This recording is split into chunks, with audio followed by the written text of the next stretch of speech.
The filing rules in the state will be changing under a new law driven forward by the insurer last year.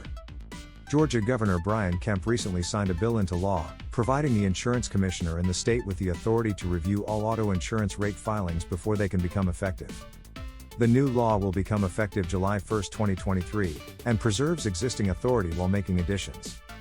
Georgia House Bill 221 goes into effect July 1, 2023.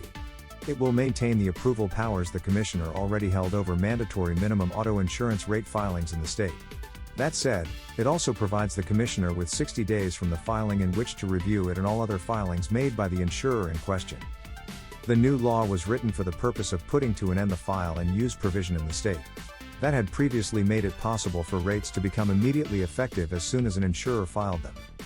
According to the Georgia Insurance and Safety Fire Commissioner John F. King, the file and use provision was a loophole that gave insurers the power to substantially increase rates.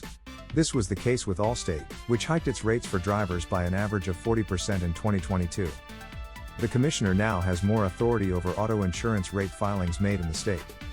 Heading into this legislative session, we made it a priority to push for legislation giving our office more authority over car insurance rate filings that impact hardworking Georgia families, said King in a news release about the new law.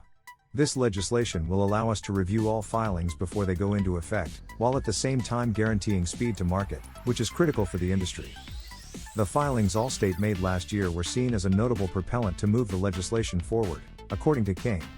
In August 2022, he started speaking with legislators in the state about making changes to Georgia laws to provide the insurance department with greater oversight over the auto insurance rate filings. I am angry and disappointed that Allstate has chosen to exploit a loophole in state law to implement such a substantial increase in costs on hardworking Georgians when families are already struggling with historic inflation everywhere from the gas pump to the grocery store, said King. Thank you for following LIN. Make sure to hit subscribe and sign up for our weekly newsletter today.